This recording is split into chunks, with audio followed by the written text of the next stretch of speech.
I think the most important thing in being a great designer is that you have a real passion and love for what you're doing as a designer. And I think when you have that passion and that love for what you're doing, you bring with that a little bit of hope for women. And you bring that empowerment, the thing that makes a woman feel fantastic when she puts on a dress that suits her. And I think to be a great fashion designer, you have to have that in your mind. You have to have that you want women to feel great and you want women to feel confident. But at the same time, I think there needs to be a little bit of magic and mystery, a little bit, in everything that you do. The fashion industry is the best and the worst of industries, I think. I think it's a very challenging industry, but it's an exciting industry. So it at times has glamour, mostly it's very hard work. And everything that we do in the fashion industry is time oriented. So I'm always against the clock. And I find that the hardest part. But the thing I love most is that no 2 days are the same. So I never come into work and know that my day is going to run just like that. I come into work and know that my job today will perhaps have some of that, but there will be all kinds of things that will come in and I will need to troubleshoot, or I'll be excited about, or, you know, fashion is about change, and no 2 days are ever the same. It's all about change. I think the thing about creativity is that, one, it's the passion again, and I think you have to keep on reinventing and thinking and be intuitive. So I come from my intuition or from my gut, and I make sure that I have a lot of travel. I find things that inspire me are travel. I love movies, I love music, and I love to get myself in a quiet place. So I'm lucky I have a house in France that I go to and spend quiet, tranquil time in the French countryside. And I also have a house an hour north of Auckland at Lee, and it's right on the water, so the waves crash at the bottom of my garden, and it's just quiet and peaceful and tranquil, and that restoring each weekend in Lee for me is the thing that keeps the creativity bubbling. It's all about having enough time to re-energize and being with nature, you know, like I am at Lee. I'm surrounded by bush, the sea, and the birds, and it's beautiful. China. Really? No, I was in Shanghai 2 weeks ago, and I really find China inspirational. I go for fabric fairs, but I also go for the great restaurants. The food is amazing. I just find China very inspiring, so I love China. I also love Seoul, I love Korea, and I really love Japan. I love Tokyo. So I'm very inspired by Asia, actually. I think there's a new modern kind of edge to those countries. You know, Shanghai, Beijing, it's very modern and it's very cool, and I love that about it. And I find that about Tokyo and Seoul as well. I think I love those edges. I love going to France, and, you know, I have my house there. And I love the ancient kind of old traditional things that I find in French markets. But I love the modern edge. I know China's very ancient as well, so I guess I love that as well. I love the ancient rituals and things, but it's the modern China that really I find very inspirational. Yes. Well, the international fashion pace has got so fast. I think with the advent of online shopping, it has made designers have to create and create. So there's hardly any gap. And people like Raf Simons at Dior, and also Alba Abez at L'Enfant, Australian designer Richard Nicol, a lot of them have pulled away and pulled out of the kind of the race that is the pace of fashion these days. And I understand that, you know, because it is very, very fast paced. It used to go in a cycle of we would have a little gap of some time to kind of relax and catch our breath.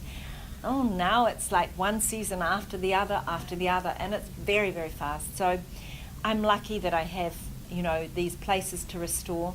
And I must say, when I travel, even though traveling I find tiring and exhausting, it's also a gap, a time for me to actually concentrate and just focus on design only and inspiration only, rather than all of the things that come with owning a big business. So I feel, yeah, having the travel is a really great way of just letting my breath out. Well, I think the Chinese market is, I would love my designs to be fabulous and loved in China. And, you know, I think that is possible for my brand. And I think that the Chinese woman is very discerning, and I think she's very fashionable, and she is very informed. And so I don't think there's anything easy about entering the Chinese market.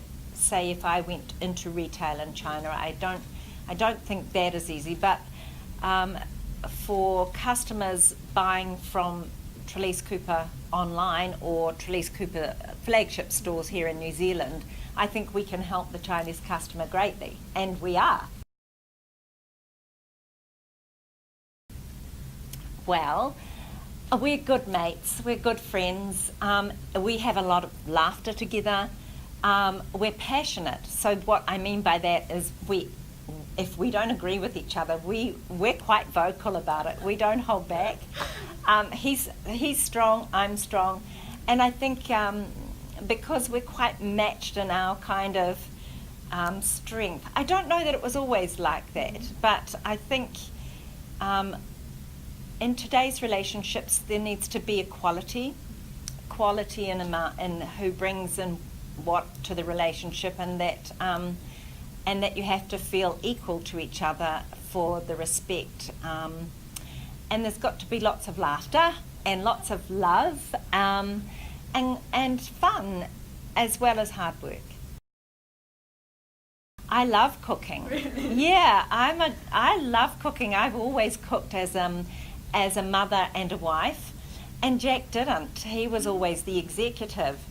And so when I say our lives have changed, he now is the cook in our family. And when he first started to cook, he was terrible, but I couldn't tell him. And then one day I had to say to him, you know, you need to kind of put a few more spices and a bit more kind of balance, and actually you need to change what we're eating. We would eat the same 4 things every night, one night after the other. We'd be on this cycle. So he then went on the internet and taught himself to cook, and he's a great cook. And yeah, now he's teaching his daughter how to kind of cook for her family, which I think is so funny because, you know, probably 15 years ago he didn't cook at all.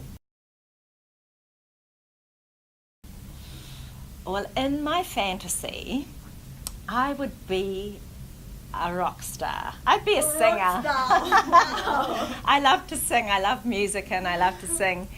And as a child, I sang opera and musicals until my late teenage years. And so I actually have a soprano voice, an operatic soprano voice, but if I had what I wanted, I would have, I'd be a rock star. Growing up, my family were very much about giving back and living a life of service to others. And so as a teenager, I worked for Lifeline as a counsellor. I had a blind boy who lived in our neighbourhood that I would read to. So I've had a life of charity and giving back from my family. It's a family value of ours. And I have a strong philosophy and belief that if you can help others, then it's your human kind of existence to give. And I do believe that when you give, you get back. It's not why you give, but I think as humans we need to, if we can, we need to help our fellow man. And so it's a strong belief of mine. And so I give to a lot of charities, and I give because it makes me feel good. Well, I'm really honoured and privileged to be able to be a part of it, and I will be giving a beautiful beaded dress so that someone can, I think they're going to bid on an auction, is that's what's going to happen, Yeah. I believe. And so, yeah, I'm delighted to be a part of that and delighted that I can help out Heart Kids and Sky Kiwi. Well, I think that anything that we do in our life needs to be done with kindness, compassion, joy and love. And I think if you can populate your life with those, I mean, I don't get that right every day. I definitely don't. But it's always the goal. Thank you so much. Thank you.